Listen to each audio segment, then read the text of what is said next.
किसान आंदोलन को लेकर राकेश टिकैत ने जो बयानबाजी की है, अब संयुक्त किसान मोर्चा और अन्य किसान मोर्चों ने उससे अपना किनारा कर लिया है और उन्होंने कहा कि राकेश टिकैत ये क्या बोल रहे हैं, ये क्या लोगों से आह्वान कर रहे हैं, इससे हमारा कोई लेना देना नहीं है। कि ये अब बोल रहे हैं कि 40 लाख ट्रैक्टर लेकर संसद पर घेराव करेंगे, इस घेराव में ट्रैक्टर रैली में हमारा कोई सहयोग नहीं रहेगा और हम इससे इत्तेफाक नहीं रखते। राकेश टिकैत ने जो ये घोषणा की है, ये उनकी व्यक्तिगत टिप्पणी हो सकती है, हम इसमें साथ नहीं हैं। और आपको बताएं कि ये जो बयान है, ये संयुक्त किसान मोर्चे के जो सदस्य हैं जगदीश सिंह ढल्लेवाला, उन्होंने दिया है।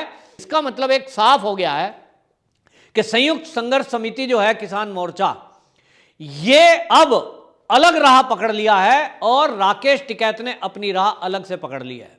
नमस्कार, मैं हूं पवन त्यागी। किसान आंदोलन को लेकर राकेश टिकैत ने जो बयानबाजी की है, अब संयुक्त किसान मोर्चा और अन्य किसान मोर्चों ने उससे अपना किनारा कर लिया है और उन्होंने कहा कि राकेश टिकैत ये क्या बोल रहे हैं, ये क्या लोगों से आह्वान कर रहे हैं, इससे हमारा कोई लेना देना नहीं है और ये किसान आंदोलन का एजेंडा भी नहीं है। कि ये अब बोल रहे हैं कि 40 लाख ट्रैक्टर लेकर संसद पर घेराव करेंगे, इस घेराव में ट्रैक्टर रैली में हमारा कोई सहयोग नहीं रहेगा और हम इससे इत्तेफाक नहीं रखते। क्योंकि 26 जनवरी में जो अराजकता हुई, उसके बाद से अब हम ये समझते हैं कि इस तरह की रैलियों से कोई हल नहीं निकल सकता और जब बातचीत चल रही है सरकार से, ऐसे में हम किसी भी इस तरह के आंदोलन की घोषणा कैसे कर सकते हैं। और राकेश टिकैत ने जो ये घोषणा की है, ये उनकी व्यक्तिगत टिप्पणी हो सकती है, हम इसमें साथ नहीं हैं। और आपको बताएं कि ये जो बयान है, ये संयुक्त किसान मोर्चे के जो सदस्य हैं जगदीश सिंह ढल्लेवाला, उन्होंने दिया है। और वहीं आपको बताएं कि दूसरा एक और दल है जो अखिल भारतीय स्वामीनाथन संघर्ष समिति है, उसके जो प्रमुख हैं विकल्प आचार्य, उन्होंने कहा है कि राकेश टिकैत ने जो फसलों को जलाने की बात कही या कोई आत्महत्या की बात कहता है, ये हम इसके साथ कतई नहीं है। क्योंकि फसल जलाना ये हमारे एजेंडे में नहीं है और फसल जलाना ये किसानों के लिए फसल वो बच्चे की तरह होती है। आपको बताएं कि जो किसान नेता है गुरनाम चडूनी, उन्होंने भी ये शब्द बोले हैं कि जो ये राकेश टिकैत ने लोगों से कहा है कि खड़ी फसल में आग लगा दो, उसको सुनने के बाद कुछ लोगों ने अपनी फसलों को बर्बाद करना शुरू कर दिया। ये बहुत ही गलत है, क्योंकि किसान के लिए फसल एक उसकी संतान की तरह होती है और वो अन्न देवता है, उसको नष्ट करने का अधिकार किसी को नहीं है और ये एक अपराध है। तो चडूनी ने जो ये बोला है, उन्होंने कहा कि राकेश टिकैत ये व्यक्तिगत इनका बयान है और ये ऐसा बयान क्यों दे रहे हैं, किसके कहने पर दे रहे हैं। क्योंकि ये संयुक्त मोर्चे की जब मीटिंग होती है, उसमें कोई भी इस तरह की बातचीत कोई तय नहीं हुई है जो राकेश टिकैत बोल रहे हैं। इसका मतलब एक साफ हो गया है कि संयुक्त संघर्ष समिति जो है किसान मोर्चा, ये अब अलग राह पकड़ लिया है और राकेश टिकैत ने अपनी राह अलग से पकड़ ली है। यह लग रहा था पिछले काफी दिनों से कि राकेश टिकैत जिस तरह की बयानबाजी कर रहे थे, जिस तरह से वो पूरे देश में अब घूम घूम के अपना स्वागत और कार्यक्रम और सभाएं कर रहे हैं, इससे लग रहा है कि राकेश टिकैत की महत्वाकांक्षा कुछ राजनीतिक पार्टी बनाने की है या अपने को लीडर बनाने की है। जो संयुक्त किसान मोर्चा है, उनके साथ लगातार सरकार की बातचीत हो रही थी और ये सब के सब पहले शुरू में मिलकर के कोई फैसला लेते थे। इसीलिए शुरू में राकेश टिकैत भी ये कहते थे कि मैं जो भी फैसला लूंगा वो संयुक्त रूप से जो हमारा मोर्चा है वो फैसला लेगा। लेकिन आज जब राकेश टिकैत कोई बयानबाजी करते हैं तो वो मंच पर क्या बोल दें, कब बोल दें, इसका कोई पता नहीं है। और उनका भाई नरेश टिकैत भी क्या बोल देता है, वो कोई संयुक्त मोर्चे के नेताओं से मेल नहीं खाता। क्योंकि आप देखेंगे कि नरेश टिकैत ने जहां एक बयान दिया कि बीजेपी के जितने भी नेता हैं उनको अपने घरों में ना बुलाएं, उनको शादियों में ना बुलाएं, उनको अपने कार्यक्रम में यदि कोई बुलाएगा तो उस व्यक्ति को हम दंड देंगे। और ऐसा बयानबाजी जब करी थी, उसकी काफी आलोचना उस क्षेत्र में हुई थी जिस क्षेत्र में राकेश टिकैत, नरेश टिकैत रहने वाले हैं, बागपत, बड़ौद, शामली, मुजफ्फरनगर में। लोगों ने कहा कि अगर हमारे किसी के व्यक्तिगत संबंध है तो आप हमें क्यों सजा दोगे, कांग्रेस के नेता आएंगे तो आप उनका स्वागत करोगे और भाजपा का कोई नेता आएगा तो उसका अपमान करोगे, ये कैसे चलेगा। इसका मतलब तो राकेश टिकैत, नरेश टिकैत कांग्रेस के एजेंट की तरह काम कर रहे हैं। क्या राकेश टिकैत कांग्रेस के एजेंडे पर काम कर रहे हैं? अब ये सवाल मैं नहीं पूछ रहा, पूरा देश पूछ रहा है और पूछ रहे हैं किसान नेता। आपको बताएं कि जब संयुक्त मोर्चे के जगजीत सिंह डल्लेवाला ने जो ये सवाल उठाया कि ये जो बयानबाजी है, जब हमारी मीटिंग होनी है, हमने 27 फरवरी को एक मीटिंग रखी है, 28 फरवरी को हमारा कोई प्रोग्राम है, तो वो संयुक्त मोर्चे की मीटिंग में जो तय होगा, आगे की रणनीति जो तय होगी, उसकी घोषणा संयुक्त मंच से होगी, ना कि कोई व्यक्ति अकेले में कोई घोषणा कर देगा। और इसलिए उन्होंने ये आरोप लगाया कि राकेश टिकैत अपने को ज्यादा बढ़ा चढ़ाकर बड़ा नेता बनाने की कोशिश कर रहे हैं और संयुक्त मोर्चे से अलग चलकर वो कोई अपना एजेंडा सेट कर रहे हैं जिससे हम लोग इत्तेफाक नहीं रखते, क्योंकि जितने फैसले होने हैं वो सिंगू बॉर्डर पर बैठकर होते हैं, संयुक्त मोर्चे के बीच में बैठ के होते हैं। लेकिन राकेश टिकैत अपनी डफली, अपना राग अलग अलग बजा रहे हैं और वो कई राज्यों में जाने की घोषणा भी कर चुके हैं। वो कह चुके हैं कि मैं अब पश्चिम बंगाल जाऊंगा, वहां भी ट्रैक्टर रैली करेंगे, अब मैं जो है गुजरात जाऊंगा, वहां के लोगों को भी आजाद कराएंगे। तो जो ये किसान नेता हैं, चाहे वो जगजीत सिंह हो, चाहे वो विकल्प आचार्य हो, चाहे वो गुरनाम चंडूनी हो, ये सब नेता अब ये कहने लगे हैं कि राकेश टिकैत से हमारा कोई मतलब नहीं है। वो जो बयानबाजी कर रहे हैं, ये बयानबाजी वो क्यों कर रहे हैं, ऐसी लोगों को क्यों उकसा रहे हैं? क्या लोग अगर अनाज को बर्बाद कर देंगे तो गरीब किसान क्या खाएगा? क्या वो आत्महत्याएं करेंगे? आज वो कुछ भी कहें, कल को कोई भी दूसरी घोषणा कर दें, और इस तरह की घोषणा जो हमारे घोषणा पत्र में नहीं है। दूसरी बात, उन्होंने ये कहा कि जब सरकार हमसे बात कर रही थी, हमारी 10-12 दौर की बातचीत हो चुकी, उस बातचीत को बंद क्यों करा गया? राकेश टिकैत कहता है कि अब सरकार से कोई बात नहीं होगी। क्यों नहीं होगी? हम बात करने को तैयार हैं। और इसलिए ये एक कंट्राडिक्शन, ये एक विरोधाभास आपसी नेताओं के अंदर इनके दिख रहा है। और ये लग रहा है कि जो आंदोलन है, ये आंदोलन चलाने वालों के अंदर ही फूट पड़ गई है। और इस फूट का एक कारण जो अंदर से निकल के आया है वो ये है कि जो विदेशी फंड आ रहा था, उस फंडिंग में कुछ नेताओं को कुछ पैसे मिले, कुछ को कुछ पैसे मिले, जिसका ऑन एयर टीवी चैनल के प्रोग्राम में बैठकर नेताओं ने खुलासा किया है कि विदेशों से पैसा आ रहा था, वो ट्रैक्टर रैली निकालने के लिए इतना पैसा मिला और अब वो पैसा नहीं आ रहा है।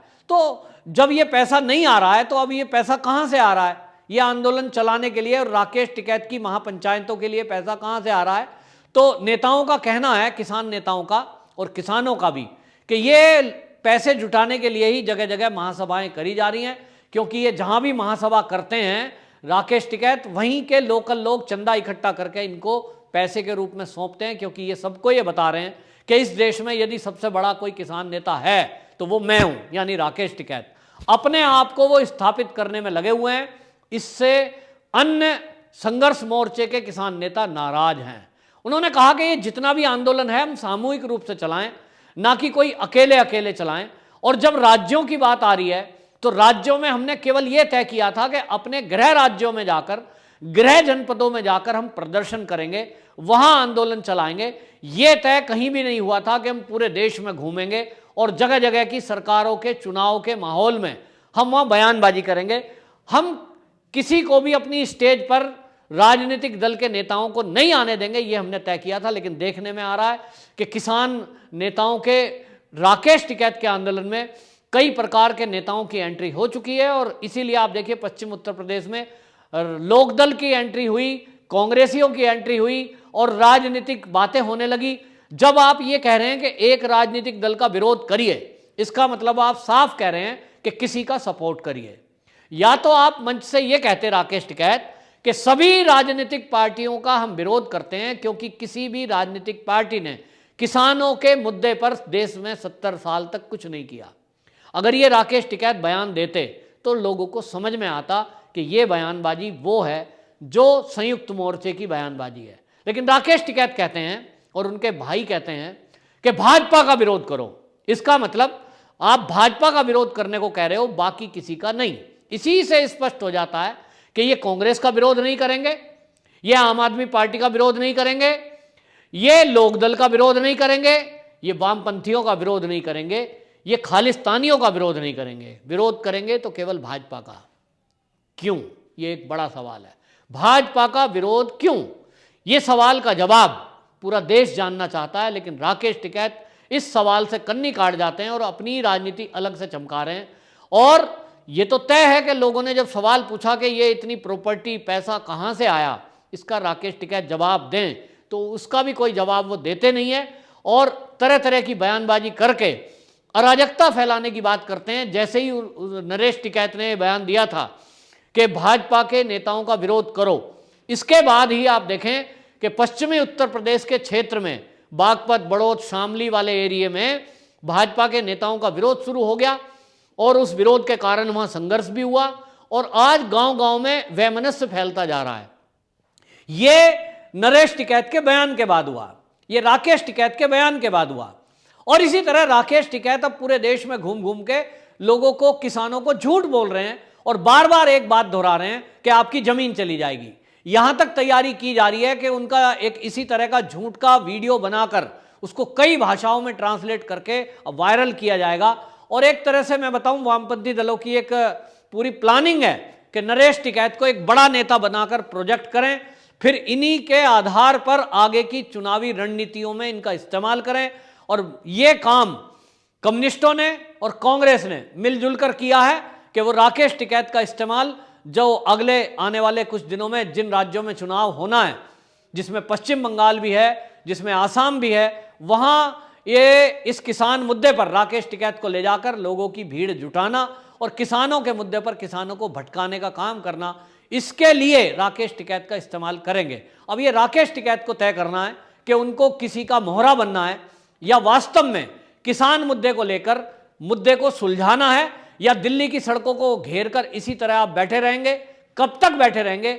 और आप ये बोलते हो कि मैं तो जेल चला जाऊंगा, 12 साल के लिए जेल जाऊंगा, तो आप उल्टा सीधा बयान देंगे, उल्टे सीधे काम करेंगे, दिल्ली में हिंसा के लिए भीड़ को उकसाएंगे। 26 जनवरी में आपने हिंसा कराई, 500 लोग पुलिसकर्मी घायल हुए, तिरंगे का अपमान हुआ, और अब आप अगली घोषणा कर रहे हो कि हम संसद का घेराव करेंगे, हम जमीन जोत देंगे इंडिया गेट पे।